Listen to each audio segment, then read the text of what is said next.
আসসালামু আলাইকুম।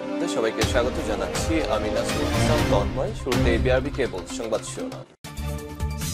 বাংলাদেশের সর্বশেষ গুরুত্বপূর্ণ আপডেট সংবাদে আপনাকে স্বাগত। শুরুতেই সংবাদ শিরোনাম, পরে বিস্তারিত। শুরুতেই জানাবো, 4টি শর্তে ফিরতে পারবে আওয়ামী লীগ, জানালেন আলী রিয়াজ। ছাত্র জনতার তীব্র আন্দোলনের মুখে গত 5ই আগস্ট শেখ হাসিনা পদত্যাগ করে ভারতে পালিয়ে যাওয়ার পর আওয়ামী লীগের নেতাকর্মীরা আত্মগোপনে চলে গেছে।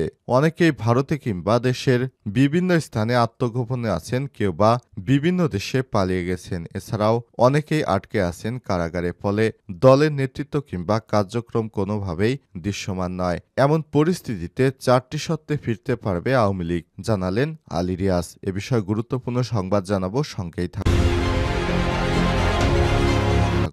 এরপর জানাবো, তুরাগ তীরে চলছে বিশ্ব ইজতেমার প্রথম পর্ব। টঙ্গীর তুরাগ তীরে চলছে বিশ্ব ইজতেমার 58তম আসরের প্রথম পর্ব। বৃহস্পতিবার 30 জানুয়ারি মাগরিবের নামাজের পর আহ্বায়নের মাধ্যমে শুরু হয়েছে ইজতেমার আনুষ্ঠানিকতা। এদিকে সাবেক সমাজকল্যাণমন্ত্রী নুরুজ্জামান গ্রেপ্তার। ক্ষমতাচ্যুত আওয়ামী লীগ সরকারের সাবেক সমাজকল্যাণমন্ত্রী ও সাবেক সংসদ সদস্য নুরুজ্জামান আহমেদকে গ্রেপ্তার করেছে রংপুর মহানগর পুলিশ আরএমপি। এবারে জানাবো, প্রকাশ্যে কূপে হাতের কবজি বিচ্ছিন্ন করে যুবকের মোবাইল ছিনতাই।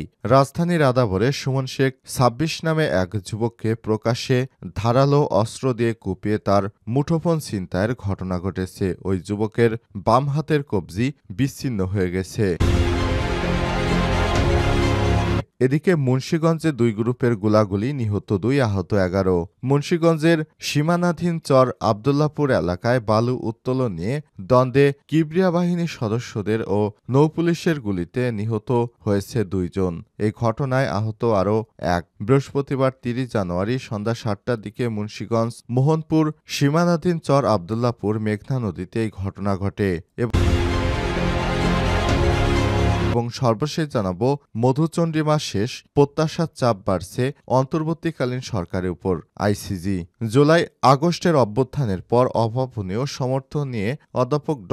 মোহাম্মদ ইউনূসের নেতৃত্বাধীন সরকার যাত্রা শুরু করেছিল, কিন্তু সেটি এখন অবনতির দিকে যেতে শুরু করেছে বলে মনে করছে ইন্টারন্যাশনাল ক্রাইসিস গ্রুপ আইসিজি। প্রিয় দর্শক, এতক্ষণ শুনছিলেন সংবাদ শিরোনাম, এবারে বিস্তারিত।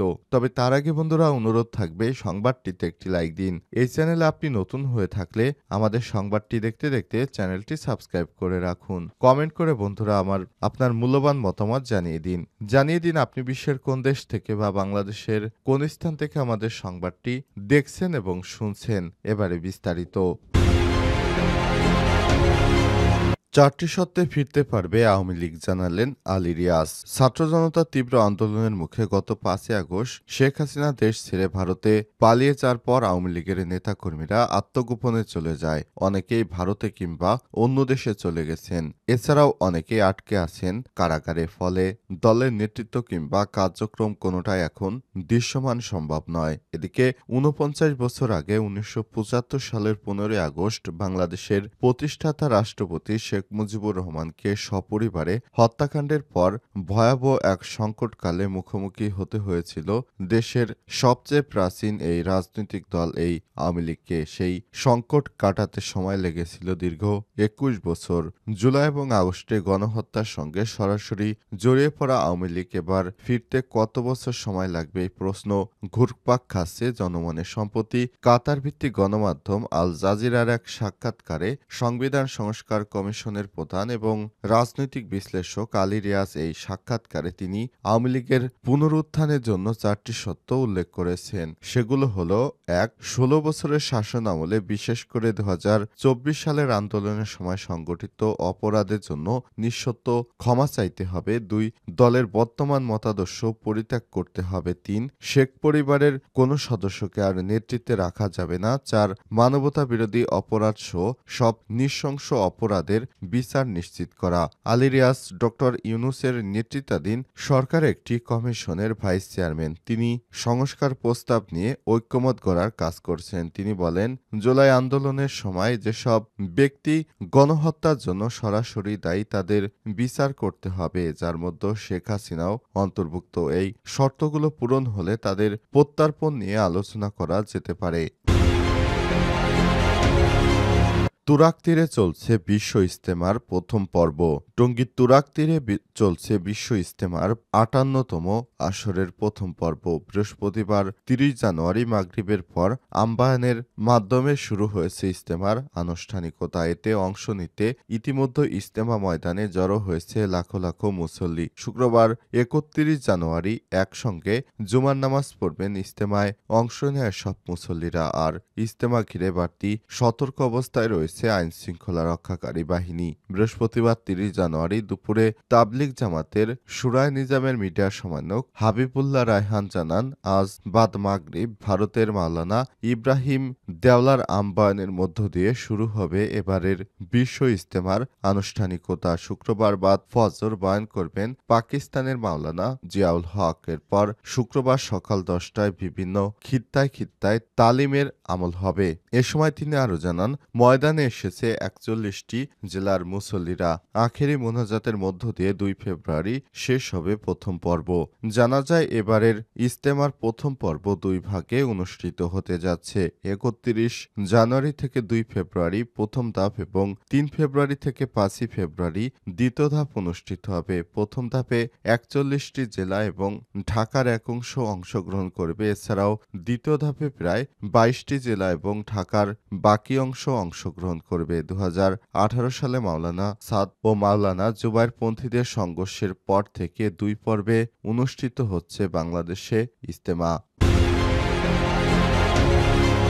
সাবেক সমাজকল্যাণমন্ত্রী নুরুজ্জামান গ্রেপ্তার। ক্ষমতাচ্যুত আওয়ামী লীগ সরকারের সাবেক সমাজকল্যাণমন্ত্রী ও সংসদ সদস্য নুরুজ্জামান আহমেদকে গ্রেপ্তার করেছে রংপুর মহানগর পুলিশ আরএমপি। বৃহস্পতিবার ৩০ জানুয়ারি রাত ৮:৩০টার দিকে রংপুর মহানগরীর সেন্ট্রাল রোডে পোস্ট অফিস সংলগ্ন গলির এক আত্মীয়ের বাসা থেকে তাকে গ্রেপ্তার করা হয়। গ্রেপ্তারের বিষয়টি নিশ্চিত করেছেন আরএমপি কমিশনার মোহাম্মদ মজিদ আলী। জানান, গোপন সংবাদের ভিত্তিতে এই বাসা থেকে তাকে গ্রেপ্তার করা হয়েছে। তার বিরুদ্ধে বৈষম্যবিরোধী ছাত্র আন্দোলনে হামলা, হত্যা চেষ্টা সহ অভিযোগ রয়েছে একাধিক মামলার। খোঁজ নিয়ে জানা গেছে, রংপুরে বৈষম্যবিরোধী ছাত্র আন্দোলনে মাহমুদুল হাসান মুন্না নিহতের ঘটনায় সাবেক সমাজকল্যাণমন্ত্রী নুরুজ্জামান আহমেদ ও তার ছেলেসহ ১৭৮ জনের বিরুদ্ধে গত বছরের ২৯ August Rangpur metropolitan magistrate Kotwali আমলি আদালতে মামলাটি করেন মুন্নার বাবা আব্দুল মজিদ। এ মামলায় গত ২৮ জানুয়ারি রাতে নগরীর স্টেশন বাবুপাড়ায় অভিযান চালিয়ে নিষিদ্ধ ঘোষিত সংগঠন ছাত্রলীগ নেতা আল-আমিন হোসেনকে অস্ত্রসহ গ্রেপ্তার করে পুলিশ। প্রকাশ্যে কুপিয়ে হাতের কবজি বিচ্ছিন্ন করে যুবকের মোবাইল ছিনতাই।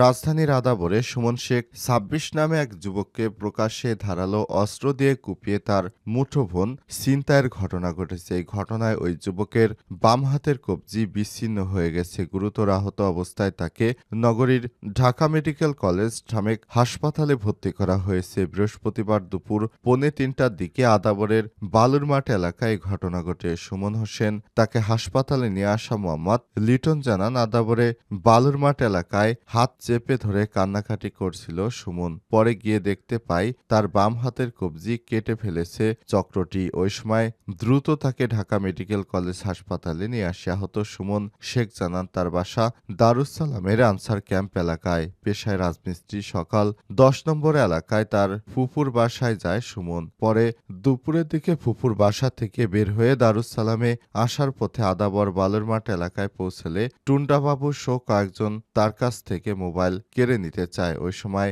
বাধা দিলে তারা চাপাতি দিয়ে তার হাতে আঘাত করে। এতে তার বাম হাতের কবজি বিচ্ছিন্ন হয়ে যায়। সুমনের দাবি, মুঠোফোন ছিনিয়ে নেয়া কিংবা তিনি আগে থেকে চিনতেন না কাউকে, তবে ঘটনার সময় একজনের মুখে টুন্ডাবাবুর নাম শুনতে পান।